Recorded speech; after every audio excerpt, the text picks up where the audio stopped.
Hey, it's your buddy Peace and Harmony with you here today. Zooming in and focusing in on the question that I get asked most frequently is how can they be so cruel? How can they, how can a narcissist be so cruel? How can they be so callous? How can they be so withdrawn from attending to my needs? How can they be so insensitive? How can they really get so caught up in manipulating others, even though they know that I'm unhappy, even though they know that this is causing suffering.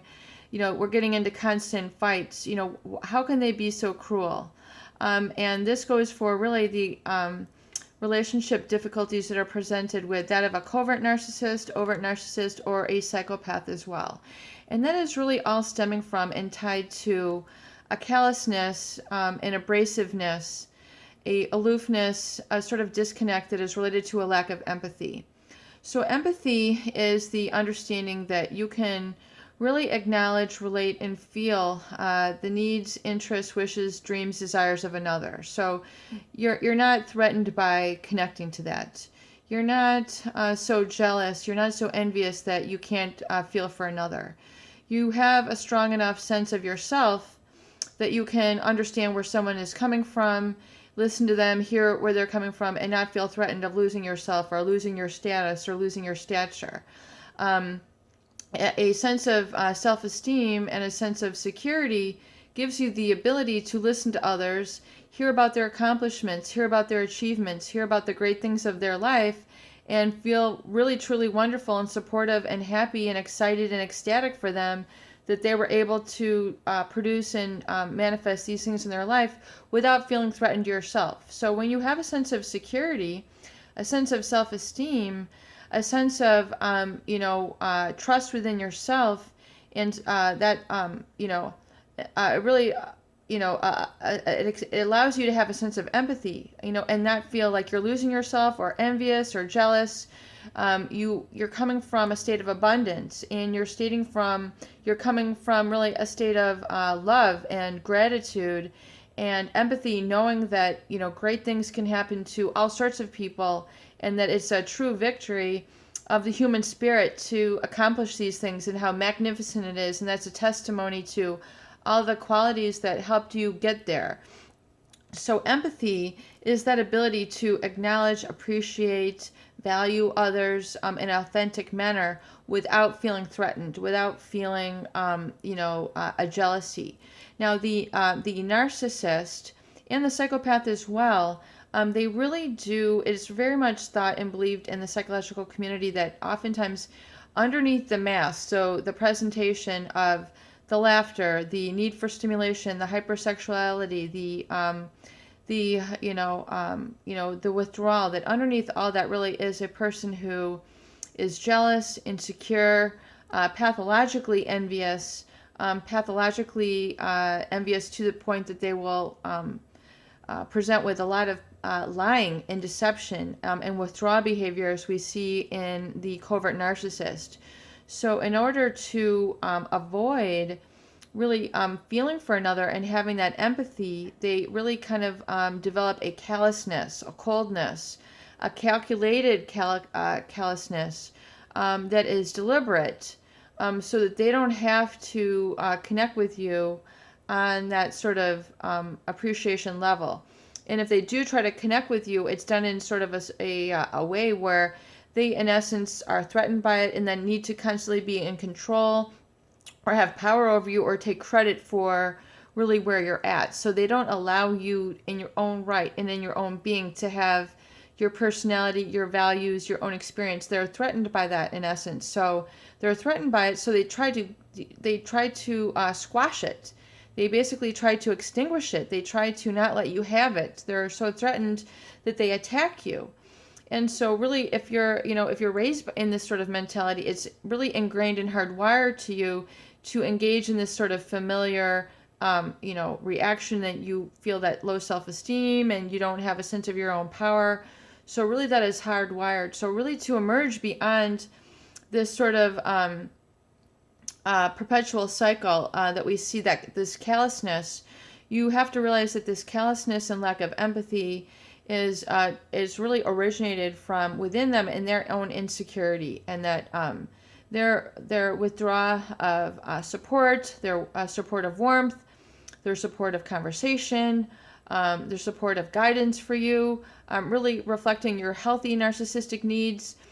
And realize they try to twist it and turn it on you and say, you know, you're so dependent, even though it's like a natural desire to have a relationship. You know, they try to turn that around and exploit you.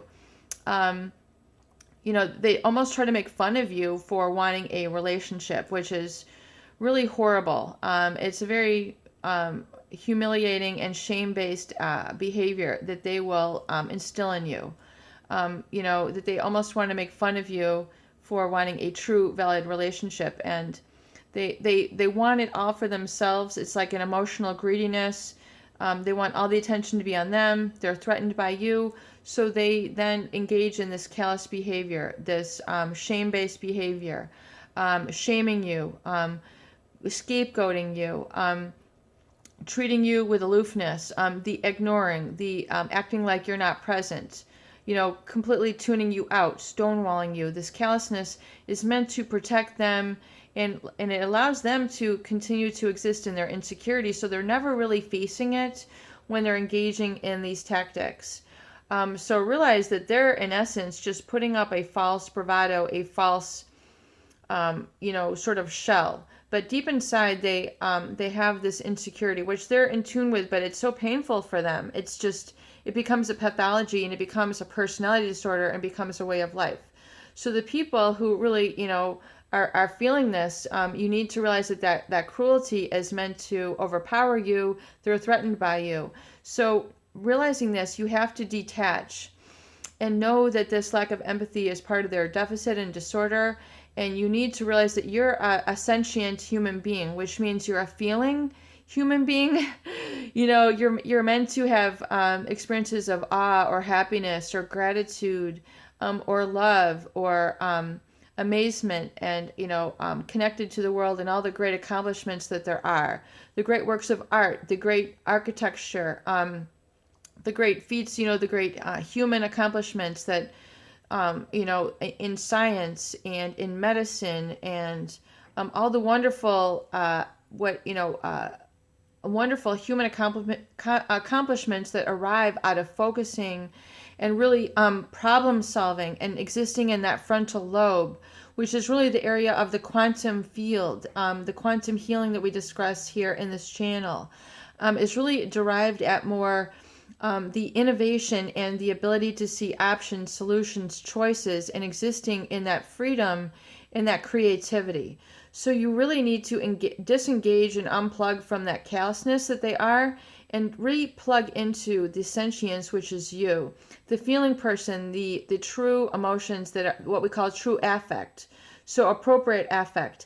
Give yourself a chance to experience genuine affect, where it's not ridiculed, it's not shamed, where you can look at amazing painting. I mean, for example, you know, I love the Monet works. It's just absolutely incredible, the impressionist work, the masterpieces of art, the huge Seurat, you know, the pointillism, you know, and some of the Kandinsky. I mean, these are the Picassos, the amazing works of art, or the great symphonies, the great some people love theater, or you know, the what am I trying to come up with? The opera, you know, these amazing talents of, like, you know, the human voice, or you know, dance, where these people have these really highly developed skills. So give yourself to a chance to indulge in really some of the great accomplishments that give you true affect and true appreciation, and allow yourself to experience that, and not as a reaction to